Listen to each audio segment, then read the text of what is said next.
Chicken biryani எப்படி பண்றதுன்னு பார்க்கலாம். நான் already pressure cooker chicken biryani அப்புறம் மட்டன் தம் பிரியாணி எல்லாமே வந்து போஸ்ட் பண்ணியிருக்கேன். நீங்க இன்னும் அந்த வீடியோஸ் பார்க்கலன்னா நான் டிஸ்கிரிப்ஷன்ல லிங்க் கொடுக்குறேன், நீங்க வந்து செக் பண்ணிக்கோங்க. இப்போ வீடியோக்குள்ள போறதுக்கு முன்னாடி என்னோட சேனலை நீங்க ஃபர்ஸ்ட் டைம் விசிட் பண்றீங்கன்னா மறக்காம சப்ஸ்கிரைப் பண்ணிக்கோங்க. கூடவே பக்கத்துல இருக்க பெல் ஐக்கனை கிளிக் பண்ணிக்கோங்க. சோ தட் நான் எப்போ வீடியோ போட்டாலும் உங்களுக்கு தவறாம நோட்டிபிகேஷன் கிடைக்கும். இப்போ சிக்கன் பிரியாணி பண்ண ஸ்டார்ட் பண்ணிடலாம். சிக்கன் பிரியாணி பண்றதுக்கு ஃபர்ஸ்ட் சிக்கனை ஊற வச்சிடலாம். நான் இன்னைக்கு 1/2 கிலோ சிக்கன் எடுத்துருக்கேன். நல்லா கிளீன் பண்ணிட்டு கொஞ்சம் பெரிய பெரிய பீசஸா இருக்கிற மாதிரி கட் பண்ணி எடுத்து வச்சுப்பேன். சிக்கனை ஊற வைக்கிறதுக்கு 1/2 டீஸ்பூன் மஞ்சள் தூள், 2 டீஸ்பூன் மிளகாய் தூள் எடுத்து வச்சுப்பேன். அதை ஆட் பண்ணிடலாம். இதுக்கு கூடவே 2 டீஸ்பூன் லைம் ஜூஸும் சேர்த்துடலாம். அடுத்து சிக்கனுக்கு தேவையான அளவு உப்பு சேர்த்துருவோம். சேர்த்துட்டு இதை நல்லா மிக்ஸ் பண்ணி வச்சிடலாம்.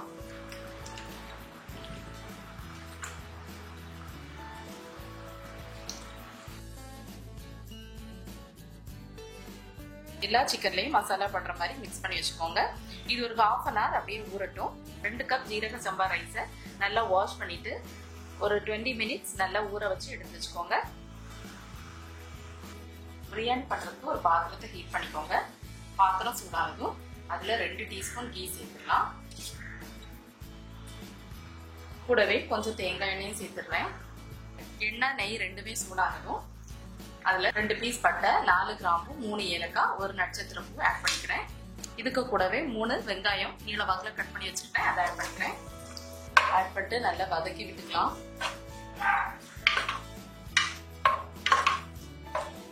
வெங்காயம் நல்லா வதக்குறதுக்காக கொஞ்சமா உப்பு சேர்த்துக்கிறேன்.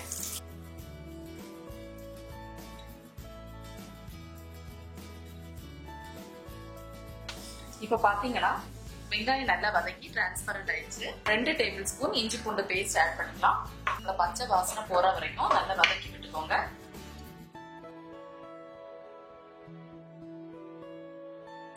இப்ப பாத்தீங்கன்னா இஞ்சி பூண்டு பேஸ்டோட பச்சை வாசனை போயிடுச்சு. தக்காளி ஆட் பண்ணிடலாம். நான் இன்னைக்கு 2 பெரிய தக்காளி பொடியா நறுக்குனது யூஸ் பண்ணிருக்கேன். இதை வதக்கி விட்டுக்கலாம்.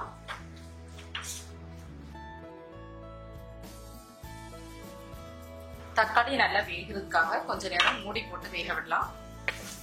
இப்ப பாத்தீங்கன்னா தக்காளி நல்லா மசிஞ்சு வெந்துருச்சு. இதுக்கு கூடவே ஒரு பச்சை மிளகாய் கட் பண்ணி வச்சிருக்கேன், அதை ஆட் பண்ணிக்கலாம். அப்புறமா 1/2 டீஸ்பூன் மஞ்சள் தூள், 2 டீஸ்பூன் கரம் மசாலா ஆட் பண்ணிக்கலாம்.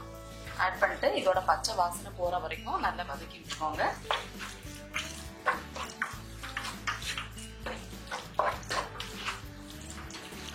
மிளகாய் தூள் வந்து நான் சிக்கன் ஊற வைக்கும் போது ஆட் பண்ணிருந்ததுனால இதுல ஆட் பண்ணல. அதை சேர்த்துட்டு நம்ம வந்து பார்த்து சேர்த்துக்கலாம். எப்பவுமே வந்து காரம் வந்து உங்களோட டேஸ்ட்டுக்கு ஏற்ப ஆட் பண்ணிக்கோங்க. உங்களுக்கு காரம் அதிகமா வேணும்னா கூட 2 பச்சை மிளகாய் கூட ஆட் பண்ணிக்கலாம். இப்ப பாத்தீங்கன்னா பவுடர்ஸோட பச்சை வாசனை எல்லாமே போயிடுச்சு. 1 டேபிள் ஸ்பூன் தயிர் வச்சிருக்கேன், அதை ஆட் பண்ணிக்கலாம். தயிர் ஆட் பண்ணிட்டு மிக்ஸ் பண்ணி விட்டுக்கலாம்.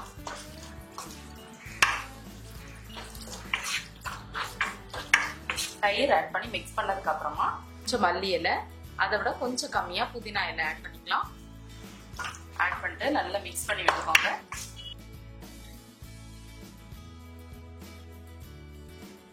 இப்ப லீவ்ஸ் எல்லாம் கொஞ்சம் வதங்கினதுக்கு அப்புறமா நம்ம ஊற வச்சிருந்த சிக்கன் ஆட் பண்ணிடலாம். சிக்கன் ஆட் பண்ணிட்டு மிக்ஸ் பண்ணி விட்டுப்போம்.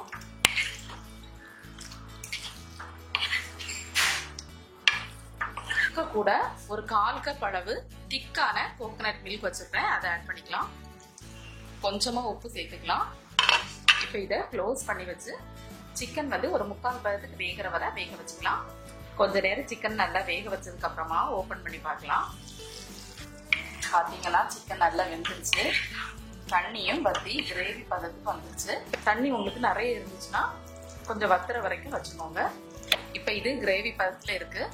இந்த டைம்ல நம்ம தேங்காய் பால் ஆட் பண்ணிடலாம். நான் இன்னைக்கு 3.25 கப் அளவுக்கு தின்னான கோகனட் மில்க் எடுத்து வச்சிருக்கேன், அதை ஆட் பண்ணிக்கலாம்.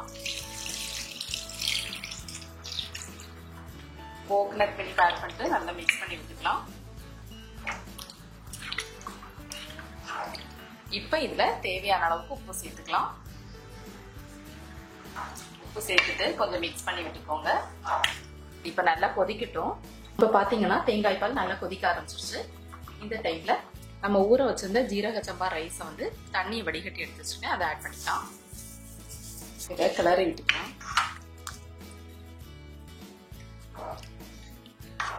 இனி இதை க்ளோஸ் பண்ணி வச்சு ஒரு 10 to 15 மினிட்ஸ் நல்லா வேக விட்டுருங்க. ஃப்ளேமை வந்து சிம்ல வச்சிருக்கேன். இது நல்லா வேகட்டும், அதுக்கப்புறமா பார்க்கலாம். இப்போ ஒரு 15 மினிட்ஸ் ஆகுது, ஓப்பன் பண்ணி பார்க்கலாம். நான் வந்து ஆல்ரெடி ஒரே ஒரு வாட்டி இடையில கிளறி விட்டுருந்தேன். இப்போ பார்த்தீங்கன்னா தண்ணி எல்லாமே வற்றி பிரியாணி நல்லா வெந்து வந்திருக்கு. ஸ்டவ் ஆஃப் பண்ணிடலாம். இது வந்து ஸ்டவ் ஆஃப் பண்ணிட்டு க்ளோஸ் பண்ணி வச்சு ஒரு 10 மினிட்ஸ் அப்படியே விட்டுருங்க. அதுக்கப்புறமா எடுத்து சர்வ் பண்ணிக்கலாம்.